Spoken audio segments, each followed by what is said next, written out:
Assalamualaikum warahmatullahi wabarakatuh. Berjumpa lagi dengan saya di mata kuliah Komunikasi Bisnis.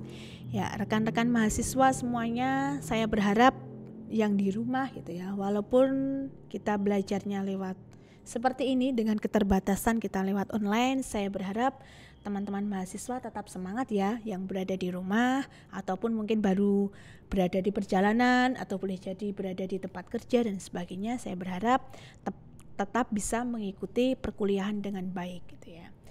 Ya, di sini saya ingin melanjutkan materi selanjutnya terkait dengan komunikasi bisnis, yaitu terkait negosiasi bisnis. Ya.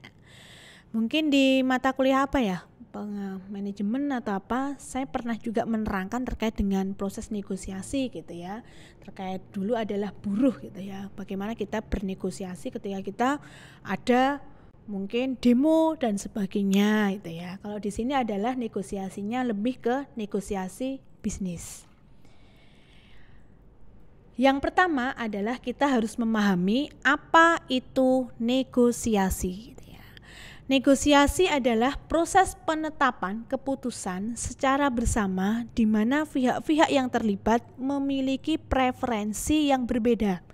Pastinya di sini nggak mungkin ya sudah ada satu kesepakatan. Pasti ada beberapa mungkin kendala atau boleh jadi ada beberapa masalah yang nantinya akan kita negosiasi gitu ya. Atau boleh jadi di sini pengertian negosiasi itu adalah suatu cara untuk menetapkan keputusan yang dapat disepakati dan diterima oleh kedua belah pihak, sehingga nanti endingnya adalah kita bisa menyetujui tindakan apa yang bisa kita lakukan di masa yang akan datang gitu ya. Yang di sini negosiasi itu tujuannya adalah untuk menghasilkan satu kesepakatan bersama. Dan di sini adalah tujuan dari negosiasi seperti yang dijelaskan tadi di depan adalah untuk satu, mencapai kesepakatan bersama. Bukan malah terjadi perselisihan atau bahkan terjadi demo, bahkan ada pembunuhan dan sebagainya. Bukan seperti itu. Negosiasi di sini untuk menghasilkan suatu kesepakatan damai bersama gitu ya. Yang kedua, untuk mengurangi perbedaan porsi dan konflik pada tiap-tiap pihak, tergantung mungkin bagian-bagiannya atau mungkin divisinya yang baru ada masalah, baru ada kendala dan sebagainya. Sehingga perbedaan itu bisa kita minimalisir. Yang ketiga adalah menyatukan semua pendapat sehingga bisa menguntungkan kedua belah pihak. Jadi tidak ada salah satu yang mungkin terzolimi gitu ya, atau sakit hati dan sebagainya. Yang pastinya ada satu kesepakatan yang itu saling menguntungkan, tidak ada merugikan itu ya bahasanya. Keempat, mengatasi atau menyesuaikan perbedaan untuk memperoleh sesuatu dari pihak lain tanpa dipaksakan. Jadi negosiasi ini bukan suatu paksaan ya, tapi sebuah hasil yang sudah kita rundingkan bersama, yang nantinya tidak ada lagi mungkin permusuhan di belakangnya, tidak ada masalah lagi di belakangnya dan kasus-kasus yang terjadi gitu ya. Selanjutnya adalah terkait dengan syarat negosiasi. Ada dua hal yang harus kita ada gitu ya. Syarat apa yang harus ada ketika kita negosiasi? Yang pertama adalah dilakukan dengan minimal 2 orang atau bisa lebih itu ya. Kalau satu pihak nggak mungkin negosiasi karena nggak ada masalah gitu ya. Boleh jadi dalam bisnis atau mungkin antar pedagang atau mungkin penyamaan harga. Kalau di pasar itu biar nggak terjadi gontok-gontokan ya rekan-rekan mahasiswa, terjadi masalah biasanya sudah ada negosiasi, kita samakan harganya, kita punya standar sendiri dengan harga sekian. Terus boleh jadi sudah punya linknya masing-masing, sudah punya pembelinya sendiri-sendiri dan sebagainya. Yang kedua, dilakukan jika pihak yang terkait tidak menemukan kecocokan dalam menentukan keputusan. Jadi negosiasi itu dilakukan ketika memang sudah tidak ada kesepakatan atau cara yang bisa kita lakukan, mungkin dengan musyawarah atau apa, mungkin sudah nggak bisa, maka kita negosiasi. Boleh jadi nanti oke, saya bisa ini, nanti saya kasih pendapatan atau boleh jadi keuntungan saya sekian persen, kita negosiasi gitu ya. Atau mungkin saya seperti ini, nanti saya ending timbal baliknya apa yang bisa saya lakukan, perusahaan yang bisa saya berikan dan sebagainya itu ya. Lalu manfaat dari negosiasi itu adalah terciptanya kerjasama antar pihak untuk mencapai tujuannya masing-masing. Yang kedua, bisa timbul saling pengertian, jadi tidak ada permusuhan tadi atau mungkin tidak ada sesuatu hal yang dirugikan. Yang ketiga, manfaat dari negosiasi rekan-rekan mahasiswa adalah terciptanya kesepakatan yang menguntungkan semua pihak yang bernegosiasi. Jadi harapannya tidak ada lagi bahasannya grundel di belakang, itu tidak ada. Keempat, terbentuknya interaksi yang positif antar pihak yang melakukan negosiasi yang kemudian bisa berdampak luas ke lebih banyak orang. Jadi ada sesuatu itu nilai yang positif yang bisa kita bawa. Bukan malah kita rapat malah diam-diaman, atau boleh jadi di belakang kita grundel atau mungkin masalah-masalah apa dan sebagainya. Harapannya proses kekeluargaan atau mungkin rekan kerja itu bisa terjalin dengan baik gitu ya.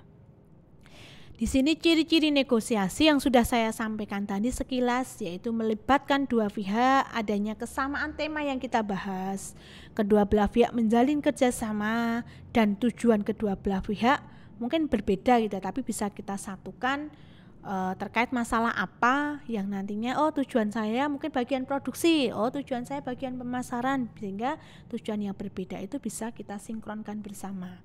Untuk kemajuan produksi bagaimana, untuk bagian pemasaran bagaimana, itu bisa kita negosiasi di sana. Di sini adalah terkait proses negosiasi, pastinya kita itu memiliki program pihak pertama untuk menyampaikan maksud dengan kalimat yang santun. Ya, ini saya garis bawahi ya rekan-rekan mahasiswa. Dengan sesuatu yang santun, jelas dan rinci. Bukan malah dengan sesuatu yang sebaliknya. Yang kedua, pihak mitra atau lawan bicara kita menyanggah mitra lainnya dengan santun. Ketika ada mungkin kita nggak sepakat, silahkan disanggah dengan santun, menghargai satu dengan yang lain, dengan pihak pertama dan sebagainya. Ketiga, pemilik program mengemukakan argumen. Biasanya ketika proses negosiasi kita punya apa yang kita tawarkan itu kita argumentasikan dulu dengan kalimat yang bagus, dengan ini masalah kita ternyata seperti ini, oke kita ambil jalan tengahnya seperti ini, kita cari solusi bareng seperti ini. Nah, itu harapannya ada sebuah penemuan-penemuan yang bisa kita bawa bersama untuk kemajuan perusahaan kita masing-masing. Terjadi pembahasan dan kesepakatan. Nah, endingnya adalah ada kesepakatan setelah pembahasan untuk terlaksananya program atau maksud dari negosiasi tersebut. Di sini ada karakteristik utama negosiasi. Jadi senantiasa melibatkan orang baik sebagai individual. Biasanya ada perwakilan. Kalau mungkin di perusahaan pabrik nggak mungkin semua orang maju gitu ya. Pasti ketika mungkin kayak kemarin ya kasus yang mungkin ya sudah agak lama, itu adalah banyak karyawan pabrik yang mungkin demo kok gajinya nggak keluar, bahkan dicicil. Nah, dengan kondisi mungkin seperti ini memang secara perekonomian mungkin menurun gitu ya rekan-rekan mahasiswa. Tapi kan nggak mungkin semua orang akan masuk. Nah, pasti ada mungkin siapa, yaitu tadi pihak-pihak yang bernegosiasi dengan orang-orang yang berpengaruh di pabrik tersebut, di perusahaan tersebut dan sebagainya. Lalu memiliki karakteristik utama negosiasi, biasanya memang ada konflik, itu pasti gitu ya. Tapi bagaimana jangan sampai karakteristik utama negosiasi ini terkait konflik itu kita malah seneng gitu. Ben, ayo sekalian kita seperti ini. Bahkan terjadi pembakaran, terjadi mungkin adu fisik dan sebagainya, itu jangan sampai gitu ya.